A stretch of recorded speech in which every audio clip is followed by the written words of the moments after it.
আসসালামু আলাইকুম। আশা করি সবাই ভালো আছেন, সুস্থ আছেন এবং নিরাপদে আছেন। মধ্যে কিছুদিন আমাদের গ্যাপ ছিল, কিছু ইন্টারনাল প্রবলেম ছিল, যার জন্য আমরা আমাদের প্রোগ্রামটা কন্টিনিউ করতে পারিনি। ইনশাল্লাহ এখন থেকে আমাদের প্রোগ্রামটা আমরা কন্টিনিউ করব। যারা আমাদের চ্যানেলটি সাবস্ক্রাইব করেননি, অবশ্যই তারা আমাদের চ্যানেলটিকে সাবস্ক্রাইব করবেন, লাইক করবেন, শেয়ার করবেন এবং কমেন্টস করবেন অবশ্যই। যারা আমাদের লিসেনাররা আছেন অবশ্যই তারা আমাদেরকে ঘটনা পাঠাবেন। আমাদের ঘটনা পাঠানোর ইমেল অ্যাড্রেসটি হলো bhuthghanta@gmail.com। এখানে আপনারা ভয়েস ক্লিপ অথবা আপনারা মেইল যে কোনো একটা করতে পারেন, অসুবিধা নেই। আমরা সেটা আমাদের মতো পড়ার চেষ্টা করব। যাই হোক, আমাদের আজকে আমরা আর কথা বাড়াবো না, যেহেতু সামনে রমজান মাস। অবশ্যই এই রমজান মাসে আপনারা সবাই রোজা রাখবেন, আল্লাহর ইবাদত করবেন, সিয়াম সাধনার মাধ্যমে এই মাসটি সবাই কাটাবেন, সেটাই আমাদের আশা এবং প্রত্যাশা। আমাদের জন্য আপনারা দোয়া করবেন, আমরাও আপনাদের জন্য অবশ্যই দোয়া করব। তো আমাদের যেহেতু রমজান খুবই সন্নিকট, কাল হয়তো বা হবে, বা আজকে যখন আপনারা শুনতেছেন আমার এটা, তখন হয়তো বা সেহরি টাইম অথবা বা কিছুক্ষণ পর আপনারা সেহরি করবেন, এমন একটা টাইমে এটি প্রচারিত হবে ইনশাল্লাহ। যাই হোক, আমরা প্রথম যে ঘটনাটা, যেই ভাই আমাদের পাঠিয়েছেন গোপালপুর থেকে, এই কাহিনীটি গোপালপুর জমিদার বাড়ির কাহিনী। আসলে কতটুকু সত্য কতটুকু মিথ্যা সেটা আপনারাই ভালো মতো জানবেন। যাই হোক, আমি ঘটনায় চলে যাব। এখানে উনি তার নামটা উল্লেখ করতে মানা করেছেন। যাই হোক, গোপালপুর গ্রামের শতাব্দী প্রাচীর এক জমিদার বাড়ি দাঁড়িয়ে আছে। এর চুন সুরকি দেয়াল, ধ্বংসপ্রাপ্ত মেঝে, তার বিশাল ফাঁকা করিডোরগুলো যেন তার জমে থাকা সময়ের সাক্ষী। মানে অনেক পুরনো এক জমিদার বাড়ি কাহিনী এটি। এই বাড়িটির কথা সবাই, ভয়ের রাতে সেখানে অদ্ভুত আওয়াজ শোনা যায়, আলো নিভে যায় আর অদৃশ্য পদক্ষেপ শোনা যায়। যেমন আমরা যখন আপনার জমিদার বাড়িতে রাত হয়ে যায়, অনেক সময় অনেক জমিদার বাড়িতে অশব্দ শোনা যায়, সেটা এখানে উল্লেখ করেছেন উনি। যাই হোক, গ্রামের এক সাহসী তরুণ এবং কাহিনী সত্য কিনা তা প্রমাণ করতে বাড়িটির দিকে রওনা দেয়। সে সঙ্গী হয়ে আরও দুজন বন্ধু রাত কাটানোর সময় তার বাড়িতে প্রবেশ করে। বাতাস ভারী হয়ে যায়, যেন কারো শ্বাস প্রশ্বাস তাদের ঘিরে আছে। ভেতরে প্রবেশ করে তারা দেখে পুরনো ছবিগুলো যেন জীবন্ত হয়ে উঠেছে। একটি প্রোট্রিয়ট, মানে যেটি জমিদার বাড়ির রজনী মোহন, তার স্ত্রী, অদ্ভুত চোখে তাদের দিকে তাকিয়ে আছে। হঠাৎ একটি দরজা বিকট শব্দে বন্ধ হয়ে যায়। বাতাসের মধ্যে শোনা যায় কান্নার শব্দ। তার একটি কক্ষের ভিতরে প্রবেশ করলে সেখানে দেখতে পায় পুরনো ডাইনিং টেবিল। টেবিলে ভাঙা থালা বাটি ছড়িয়ে ছিটিয়ে আছে। হঠাৎ অদৃশ্য হাতে মোমবাতি জ্বলে ওঠে। এক বয়স্ক নারীর ছায়া আবির্ভূত হয়, যার চুল এলোমেলো, তার চোখ দুটো গভীর লাল। নারীর মুখে একটি মৃদু হাসি, কিন্তু সে হাসি যেন মৃত্যুর আমন্ত্রণ জানাচ্ছে তাদেরকে। রাজীব জোরে চিৎকার করে ওঠে। মানে তাদের মধ্যে একজনের নাম রাজীব। সে চিৎকার করে ওঠে, কে তুমি? ছায়াটি কেবল বলে, এই বাড়ি ছেড়ে চলে যাও, এই বাড়ি অভিশাপ মুছে যাবে না। তারপর অদৃশ্য হয়ে শক্তি যেন তাদের পেছনে ধাক্কা দেয়। তিনজনই আতঙ্কে দৌড়ে বেরিয়ে আসে। পরের দিন তারা জানতে পারে এই বাড়ির প্রাক্তন জমিদার পরিবারের একটি হত্যাকাণ্ড ঘটেছিল। বাড়ির মেজকন্যা, যিনি প্রখর প্রতিভাবান ছিলেন, অভিশপ্ত প্রেমের কারণে আত্মহত্যা করেছিলেন। তারপর আত্মা আজও জমিদার বাড়িতে পাহারা দেয়। তো এই ছিল গল্প তার। তো গল্পতে আমরা যতটুকু বুঝতে পারলাম, এটি একটি জমিদার বাড়ির কাহিনী। তার মেজো মেয়ে, উনি অনেক প্রতিভাবান ছিলেন, কিন্তু তার প্রেমের কারণে উনি যখন ব্যর্থ হয় তখন তিনি আত্মহত্যার পথটা বেছে নেয়। তো এটি একটি জমিদার বাড়ির কাহিনী ছিল। আমি সেকেন্ড আপনাদের কেমন লেগেছে অবশ্যই আমাকে জানাবেন। এখানে আসলে উনি যেভাবে লিখেছেন আমি সেভাবেই বলার চেষ্টা করেছি।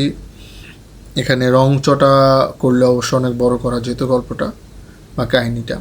যাই হোক, আমি আপনাদেরকে সেকেন্ড যেই কাহিনিটি বলবো এটি খুব ইন্টারেস্টিং একটি কাহিনী। তো আমি কাহিনিটি আপনাদের পড়ে শোনাবো অবশ্যই।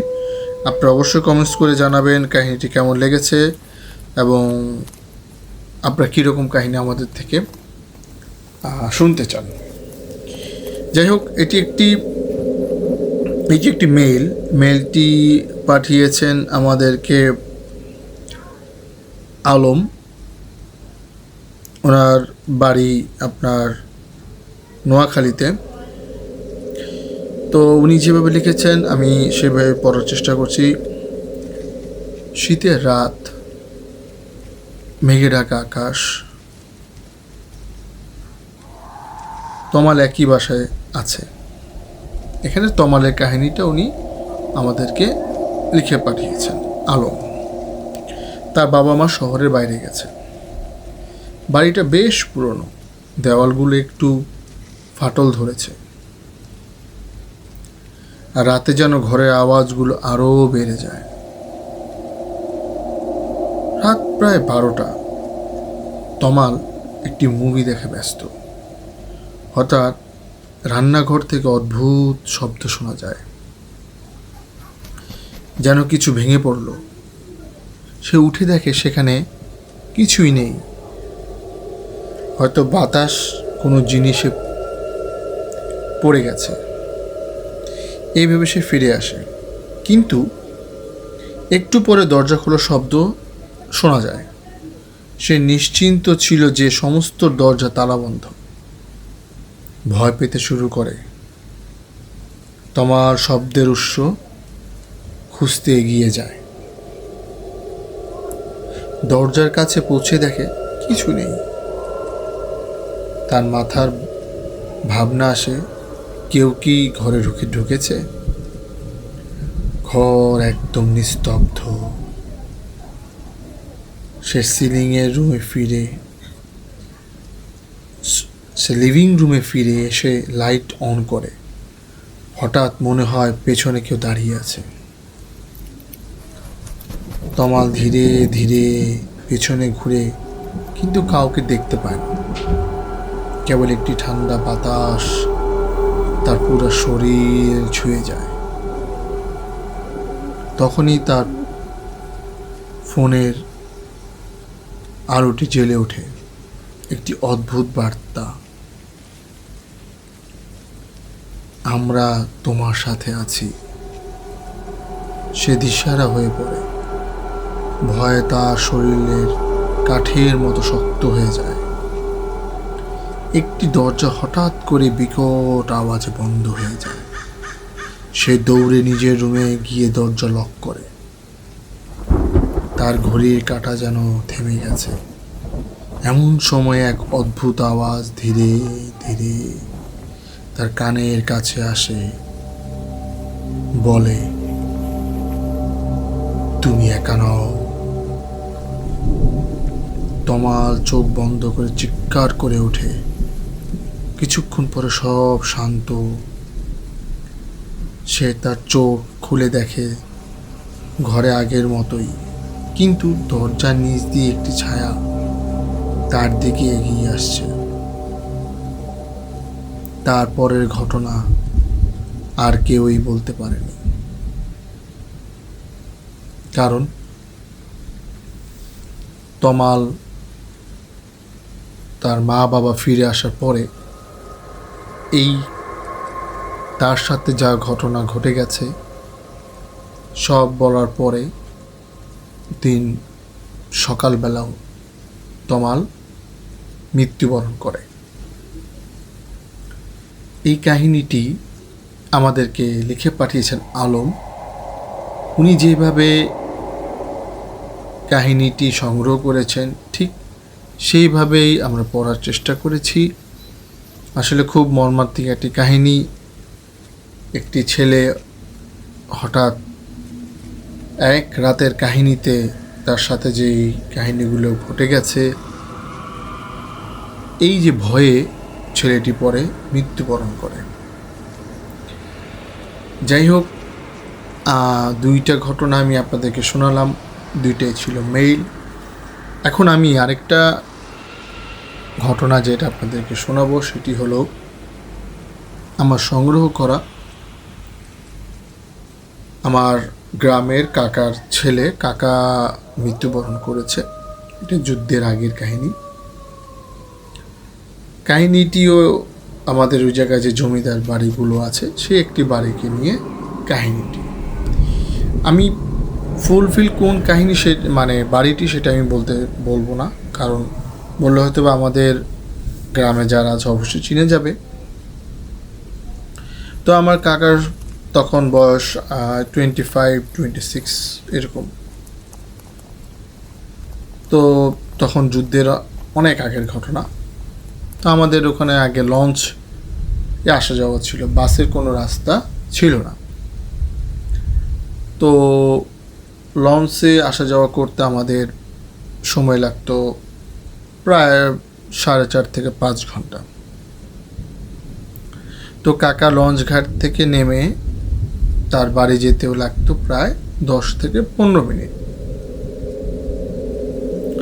তো লঞ্চ থেকে নামার পরে উনি যেই ঘাটে নামতো, ঘাটটা আমি উল্লেখ করছি না এখানে, ওই ঘাটে নামার পরে 10 মিনিট হাঁটলে জমিদার বাড়ি পড়তো, তারপরে তার বাড়ি।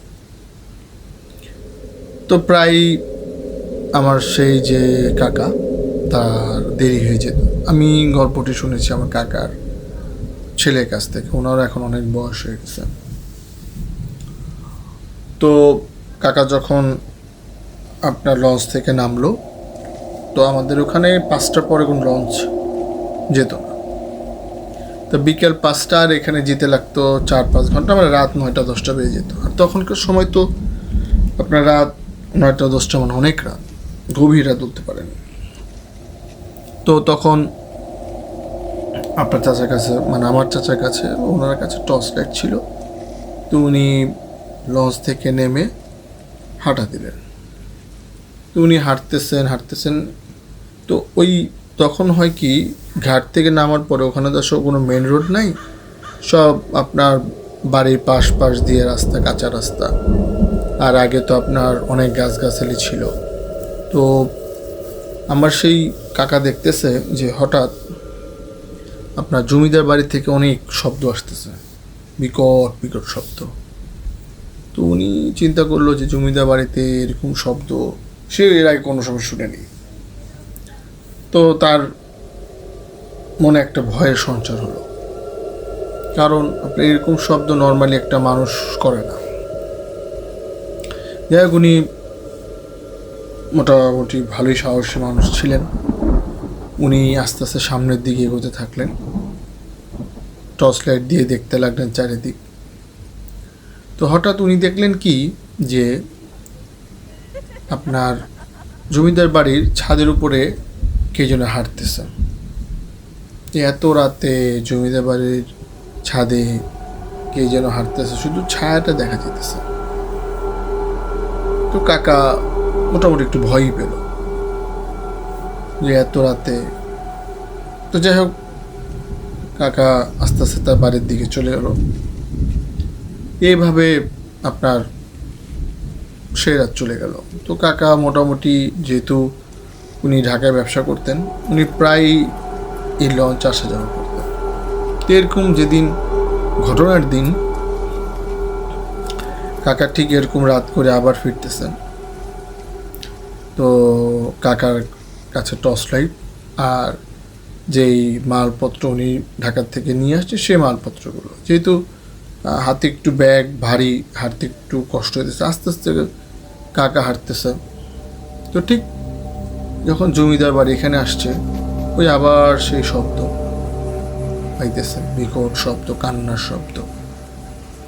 তো কাকা কী করলো, আবার দেখলো যে টর্চলাইট মারার পর দেখলো যে হ্যাঁ, জমিদার বাড়ি কোথাও কিছু নেই, কিন্তু ওই ছাদে কে যেন হাঁটতেছে। আগে তো আপনার এত মানুষজন ছিল না, সব চুপচাপ থাকতো, তো একটু শব্দই আর কি অনেক শব্দ লাগতো। তো যাই হোক, কাকা আবার এটা দেখার পরে তো কাকা সেদিন মোটামুটি একটু ভালো একটি ভয় পাইছে। কারণ নর্মালি এরকমভাবে মনে করেন যে হাঁটতেছে, আবার মাঝে মধ্যে উনি দেখতেছে রেলিংয়ের উপরেও হাঁটতেছে। এগুলো দেখার পরে কাকা বেশ ভয় পেয়ে যায়। পাওয়ার পর উনি হাঁটতে হাঁটতে যখন সামনের দিকে আসে, তো ওনার হাতে যখন টর্চলাইট ছিল, তুমি যখন টর্চলাইট মার দেখে যে গাছের আড়াল থেকে কি যেন তার দিকে তাকিয়ে আছে, বিশাল এক বট গাছ। তো কাকা জিজ্ঞেস কে, বট গাছের পিছনে কে? তো কেউ কোনো সাহস শব্দ দেয় না। আর কাকার ওদিক দিয়ে যাওয়া লাগবে, বা পাশে পুকুর, ডান পাশে বট গাছ, মধ্যের দিক দিয়ে রাস্তা। তো কাকা সাহস করে এগোতেছে। যখন কাকা বট গাছের ওখানে গেল, যখন বট গাছের ওখানে যাওয়ার পর যখন কাকা অনেক প্রায় কাছাকাছি চলে আসে, যখন বলতেছে যে কে এখানে দাঁড়িয়ে আছে, কে এটা বলতেছে, টর্চটা যখন মারছে একটা বিকট চেহারা তার সামনে আসছে, মানে ভাষায় প্রকাশ করার মতো এত বিকট। সে সাথে সাথে ওখানে চিৎকার দিয়ে অজ্ঞান হয়ে গেছে। সকালে যখন আপনার মানুষজন বেরোইছে, তখন কাকাকে পাওয়ার পরে তার কে বাসায় নিয়ে যাওয়ার পর সুস্থ হলো।